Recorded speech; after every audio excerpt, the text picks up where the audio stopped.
So I'm Laurent Bataille. I'm in charge of the eco-building division globally. And it's my pleasure to talk to you today about reinventing building with Jim Sandelin, who is our leader for eco-building in the US.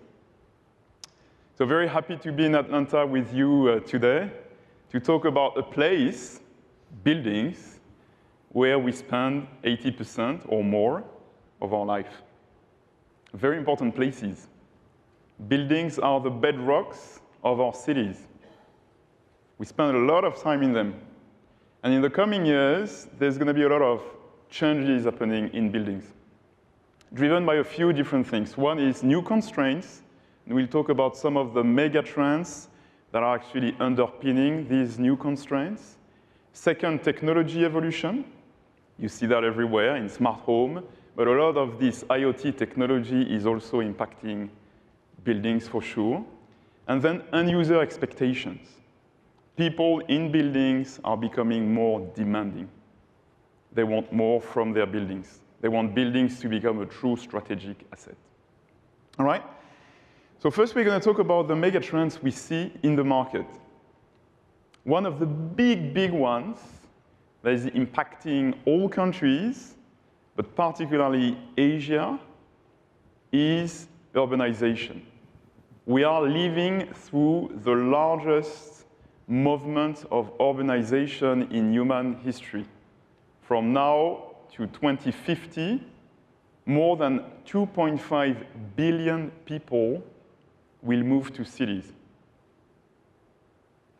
It's the equivalent, in the 30 coming years, of building from scratch every year more than 13 times Atlanta.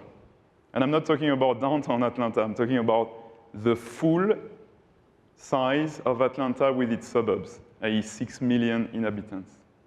Building that from scratch 13 times per year. It will have one very big impact on resources and constraints. Certainly, we will have to work with less space, which has big consequences in terms of comfort for the occupants of buildings. A second important trend will be that cities will get more hands-on in terms of regulations for buildings in the future. Second very important trend is digitalization. From the beginning of history until now, we had 1.7 billion connected devices in buildings. And by 2020, it's going to triple. We're going to be very close to 5 billion devices. Again, all that is driven by IoT, data gathering, the need for us to understand better what's happening in buildings through data. But it also raises a certain number of challenges. When you have this wave of data, how are we going to be able to actually make sense out of this data? Gather it in repositories that are contextualized, where we know this data comes from this room, is structured that way, can be used by this third party in an app. So that's a really big challenge that we need to figure out. The third big trend that will impact buildings is the need for sustainability. In the 20 coming years, the need for electricity will increase at least by 60% worldwide. And 60% of the electricity needs are coming from buildings. So it's a big demand when you think about a context of restrictions linked to climate change. It will certainly have a certain number of impacts, one of them being that you will see more and more microgrids, whether they're at a campus level, a building level, a district level. And as we know, microgrids, storage, photovoltaics, using the grid as a backup, etc., all that will require a lot more local intelligence to manage our buildings as energy assets. The second very important constraint will be that we will see a push for renewed active energy management. McKinsey estimates today that 80% of the energy savings linked to active energy management, so more sophisticated systems to run our buildings, are still up for grab. With the pressure we're going to have here, we are going to have to capture these savings. All right? So, big trends. Now let's turn back to our buildings. When we have a look at the existing buildings, what do we see? Typically, we see a data mess, a data chaos. All right? Many of our buildings today have been designed in a siloed manner. They're like a spaghetti plate. Systems don't interact with each other. You can't extract the data from one to interpret it using data from another one. You have low data bandwidth systems. Typically, you don't have wireless, et cetera, et cetera. So it's really a big issue because when you want to run your buildings efficiently, and again, the operations side of a building represents 75% of the cost of a building in its total life cycle. When you want to run a building efficiently, you need to have the right insight. And in many cases today, we don't. It's a big push for us to tackle our data challenge, to really do things differently in the future. Because what we know for a fact is when we have the right data, we can really drive much better outcomes in a wide range of parameters and areas. You know, the World Green Council buildings actually has made some studies showing that better ventilation can drive up, in certain samples of the studies they've done, productivity of employees by more than 11%.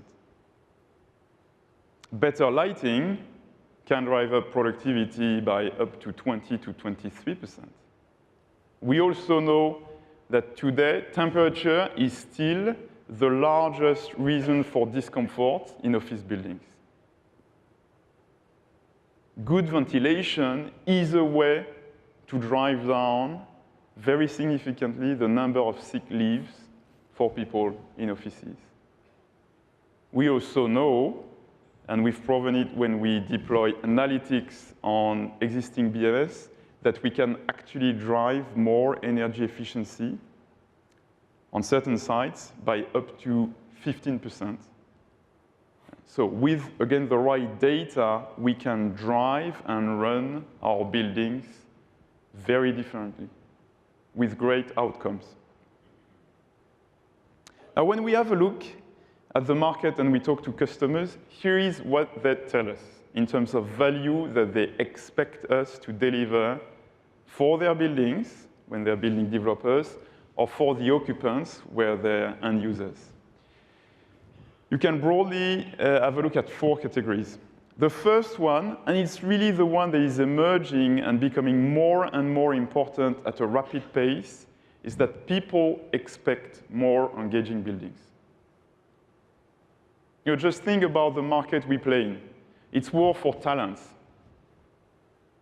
You have a new generation coming to companies, and many of the professional service companies we talk to are very concerned about their ability to attract and retain millennials, for instance.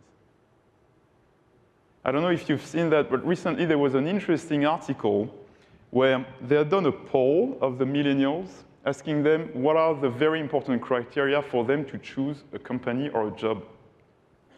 In the top 3 reasons, you had the environment they work in. And I'm not talking about, you know, the colleagues and the culture of the company. I'm talking about the building environment they work in. You know, is it modern? Is it nice? Is it comfortable? In fact, you could advocate that WeWork is a perfect example of that. Taking buildings, creating a better environment for people to strive in. This is really a big trend, very important for the long term. We can make people more comfortable, more productive in buildings. And that has a lot of impact for the occupants. The second very important value is hyper-efficiency. Why do we talk about efficiency, hyper-efficiency? Because I would say already, for instance, in the US market, the market is very sophisticated. I mean, many big buildings have sophisticated systems running them. Typically, you take a BMS. But the reality is, through innovation, we can now drive these existing systems harder, raise the bar, get a better level of efficiency, thanks typically to cloud, big data, machine learning. And that's really what will help us to reach this level of hyper-efficiency. Third very important value is sustainability. I was recently with a retailer in Northern Europe that actually wanted to reduce their carbon footprint on their biggest warehouse by more than 70%. So that's part of their mandate. And we managed to do that with microgrids and demand-side management with the BMS. Here you see a picture of the Schneider Electric headquarters where we managed over the past 8 years to divide by 3 our energy needs and our carbon footprint on the side. So it's really another very important consideration for our customers. Finally, and it's extremely important if we want to scale, new technology and new solutions for buildings have to be simple. Again, if we want to deploy fast, we cannot come with technology that is more expensive. We need to actually have this technology being deployed easily, faster, more predictably, at a lower cost. And here, certainly the move to full IP architecture with more commissioning tools on mobiles, et cetera, will help cut down the design time, the commissioning time, extremely significantly. And it will help us make sure not only new technology is adopted fast for new construction, but can also be a very exciting ROI solution for existing buildings. Because again, 95% of buildings are around us and they're not going through a huge renovation cycle. So to scale fast, we need to be able to bring solutions to them too. Now let's have a look at a few illustrations of this value and how we deliver it in the US market. Okay. Great, thank you, Laurent, and good morning, everyone. Yeah, I'd like to build on the vision that Laurent has started here around reinventing buildings, and I want to dive a little deeper into the 4 values he's talked about, and then share some examples of customers and projects that we are currently working on in the US that really bring this vision to a reality. And so let's start first with engaging. And you know, this, if I think about this, this might be the single biggest opportunity for every one of us. And why? Well, because it impacts the single biggest investment and the greatest asset we all have, and that's our people. So whether we're talking about an office environment, a hospital, a hotel, or a university, comfort, satisfaction, productivity of people is paramount. And we all need to be more disciplined in terms of how we create more engaging workplace environments that people are excited to come to. And then when they're there, they're both inspired and enabled to be more productive while they're there. I'd like to share an example with you of a really exciting project we're working on in New York with L&L Holdings. They're in the process of developing 425 Park Avenue, which when it's done in 2019 will be a 47-story Class A commercial office building that will be both LEED Gold certified and will also be the first WELL certified building in New York City. And if you haven't heard a lot about WELL building yet, you will. It's really a new construction discipline focused on driving improvement in 7 dynamics around human health and well-being: air, light, water, quality, comfort, fitness. So certainly a real human resources value proposition here. And we sat down with L&L to talk about some of the challenges as they were looking to develop this project. One of the first things we talked about is how do I optimize for both? How do I optimize for operating efficiency while at the same time optimizing for occupant comfort and well-being? Historically, those have been somewhat at odds with each other, right? So as we had an opportunity to spend time with their IT design team and talk about EcoStruxure building and the opportunity to seamlessly integrate critical operating systems in the building, the answer became more apparent that this was clearly an enabler to give them great visibility into both efficiency and occupant well-being. And I would say if early leasing activity is any indication of success here, of this joint value proposition of efficiency and well-being, they just recently announced that a hedge fund signed a deal for 200,000 square feet at $300 per square foot. Now, even for New York, that's pretty high, right? So here you talk about a great opportunity in terms of increasing efficiency, improving occupant well-being, and increasing building value as a result of this project. So really exciting and looking forward to seeing completion of that in 2019. If we move to hyper-efficient and speak for a moment really on the impact of digitization as it applies to efficiency, this is not a new topic for us, right? We have worked with clients for years and years to improve operating energy efficiency, but with connectivity and new technology, we have an opportunity to take this to a whole new level. Right, we go well beyond the gains from traditional automation systems. We start to leverage connectivity, big data, and analytics to really take this to a new place. We're excited to be working with the University of Iowa, who a few years back conducted an exhaustive study on big data evolution as it relates to better systems management, and specifically around fault detection and diagnostics. In 2017, we were honored to be selected to work with our eco-expert in the Des Moines area, CI3, to deploy Building Advisor across the campus at the University of Iowa. Phase 1 was across 20 buildings, monitoring somewhere around 2.7 million square feet, and across 4 different building automation systems. And I'll say that again, 4 different building automation systems. Building Advisor is BMS agnostic. In the first year, the university reported a $600,000 reduction in energy usage and a 25% reduction in unscheduled maintenance. And with that kind of ROI, it was pretty easy to move on to phase 2. We just recently completed expansion of Building Advisor at the campus of the University of Iowa with another 29 buildings. So great success story there. There are certainly others where we've worked with folks like Amgen, Boston Scientific to achieve similar results. So really reaching and attaining new levels of efficiency with new technology.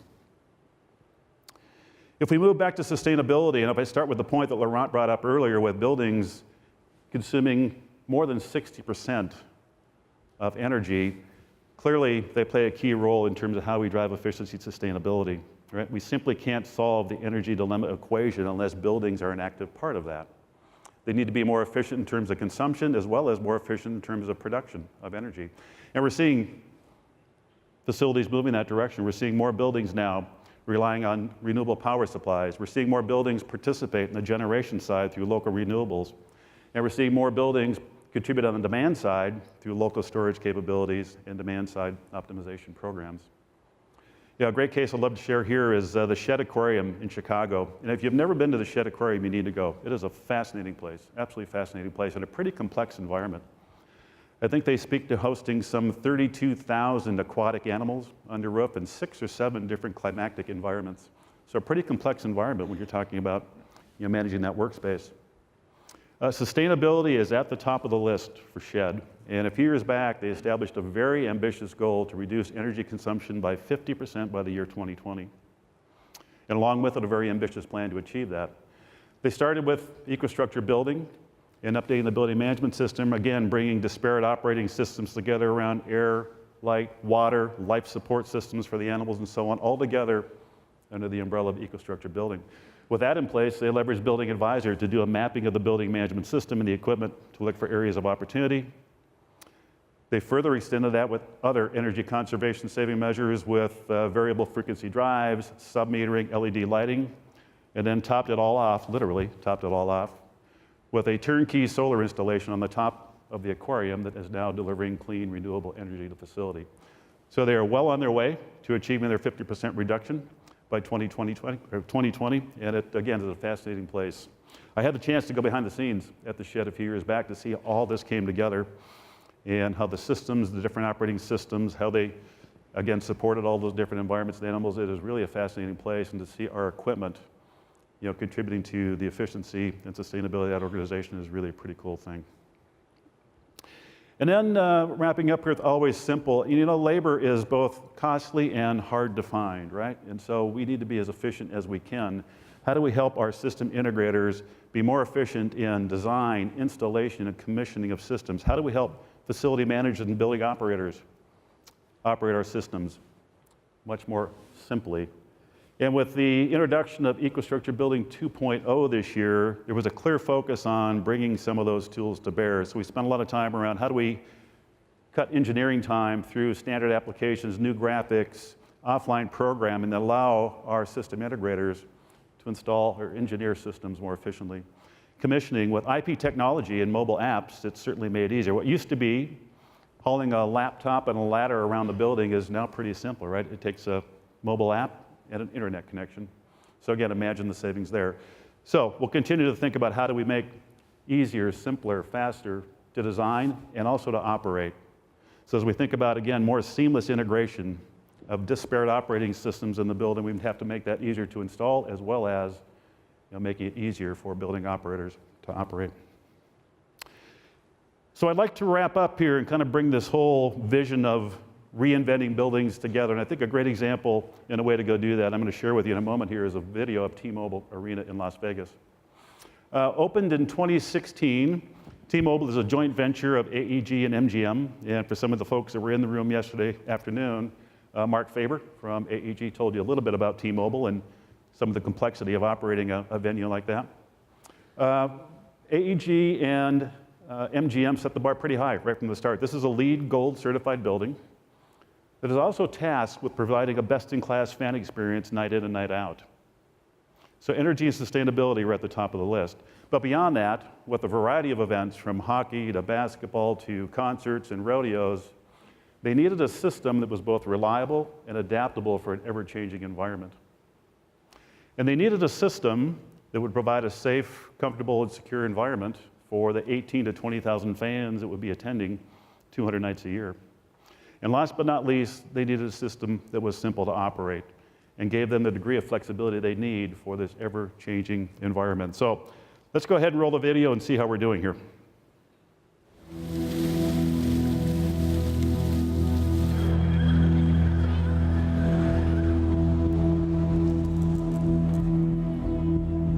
The building is special because we can do a whole lot of events and a whole lot of different experiences. That alone is going to just change the image of Las Vegas. My name is Raul Gutierrez. I work for MGM Resorts International. My title here is Executive Director of Arena Operations. I'm Mark Faber. I'm with AEG T-Mobile Arena, Senior Vice President of Global Partnerships. The T-Mobile Arena project was really the genesis for not only developing a global relationship with Schneider Electric, but also with MGM Resorts. Schneider Electric were critical to helping us achieve our on-time goals of opening this building. It's a massive effort with hundreds of people. Ecostructure is the combination of independent systems into one integrated unit. So Ecostructure is the heart of the facility, whether it's video systems, whether it's electricity, AC, etc. Ecostructure allows us to capture our energy consumption. We are a LEED Gold certified building, but I think the biggest component is how it's centralized for us for the core, to how we utilize it on a day-to-day basis. My operators know how to do it. It's at their fingertip. So besides flexibility is reliability. The system really, I don't lose sleep over it. Even though I like to be disconnected, with Ecostructure notification systems that are designed in it, it's vital that I get that notification regardless of where I'm at. And I think the biggest component is we've learned how to play with Ecostructure's event mode, non-event mode. I can honestly say we're probably about an 18% savings in a 12-month period. Ecostructure improves the experience for everybody, whether it's a guest, whether it's the artist, the event. I wish I had a finish line for you, but there isn't one with this building. This arena will constantly do big shows. And I think because of that, the systems we have inside with Ecostructure are so critical to that success.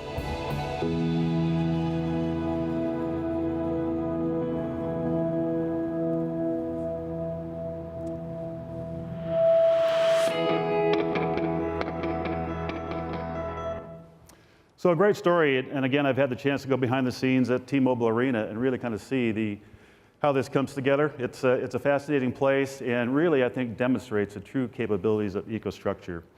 So with that, Laurent, I will hand it back to you. Thanks, Jim. So let's talk about how we deliver this value to customers. And it's certainly for us about the platform that is Ecostructure. Now, I won't go into too much detail. You've heard about the 3 layers, the connected products, the edge control, the apps and analytics. Here on this, what I'd like to really emphasize is the breadth of the offer that we have. Because we come both from the mechanical and controls part of the world that you see on the left side, with all the products for HVAC control, access control, etc., but also from the electrical world. And that's where you really see, power monitoring expert, PSO, power advisor. And they come together in the buildings, especially as buildings become more and more of a generation and consumption asset for energy. And so really the breadth of the platform is very important because it gives to our partners a pretty good toolbox to support end users achieve their iconic buildings. Now, one thing that is pretty striking this year is to see, when we have a look at the platform, the number of new innovations and new products that we are actually launching. And 2019 will be another very heavy year in terms of launches to continue this innovation cycle. What I'd like to really do on the platform is actually focus on what makes it unique. We cannot solve the data challenge of buildings if we are not open. It is the end in our world with IoT, it is the end of closed proprietary protocols and silos. The cloud is just gonna fundamentally tear the barriers apart. So I'd like to really focus on a few things here in terms of openness of the platform. The first one is what we're trying to achieve on connected products. Fundamentally, it's about placing the right evolutive data highway in buildings. This is putting in place the right backbone that will bring data for occupant usage in the coming years. So it has to be based on IP technology and wireless. And the second thing is we have to be open, i.e. we have to be able to integrate third-party devices, sensors, etc., IoT sensors in this architecture. So that's really the first point of openness and making sure, again, this is evolutive thanks to the choice of open protocols and IP. The second very important point of openness is edge control. This is really where you're going to integrate the data coming from the sensory networks and compute, but it's also the place where you can create bridges easily with third-party systems. No one in the building will do everything. You're going to have more and more sophisticated lift management systems, building management systems, access control systems, etc., etc. So what is fundamental is, again, to give a toolbox for people to be able to integrate the systems together so they can use the data from one in another. That's what we are doing with Ecostructure building operation, thanks to open APIs, which is fundamental, and our smart connector framework so that we can really easily build these bridges. Finally, it's really the cloud strategy. We have an open cloud strategy, i.e. the idea fundamentally is that the data is owned by the customer, and if they want to build new applications on top of it, because they found a startup that can deliver a great application for occupants in their building, we need to be able to provide the data as the raw material for their application. And that's what we are doing with Ecostructure. Now, don't take my word for it. We are very happy that actually the leading analysis and consulting companies in the market have singled out Schneider as being a leader in this new world of IoT platforms for buildings, both Navigant, that you can see here, and it's the top of the Shade Aquarium in the background, and also Verdantix. All right, so we are very proud of that. And I would say we're even more proud of having been able, in the past few years, to help our customers execute their bold ideas and some very iconic buildings, and in my view, are the precursors of these new buildings of tomorrow. You see some of those here. The T-Mobile Arena, we've talked about it. Boston Scientific is using BA. We have many other examples, for instance, in New York, of iconic buildings that we are enabling with the platform. Now, if we have really one thing to remember of today, it is the importance of building occupants. This well-building certification is an indication of where the market is heading. Fundamentally, what we are trying to do in buildings is empowering people, making them comfortable, safe, productive, happy to come to the office, happy to go to the university. So certainly, it is our bold idea here. We want to empower people in hospitals so that can heal faster and so that the nurses' crews can take care of them in a better manner. Empowering people in hotels so that guests are very happy and delighted where they stay and feel very comfortable. Empowering people in universities so that students can really focus on learning. And when you have a look at the city of Atlanta here, again, buildings, we need to turn them in strategic assets to empower people working in them, living in them, because that's where we can unlock the maximum value for all of us. Thank you very much.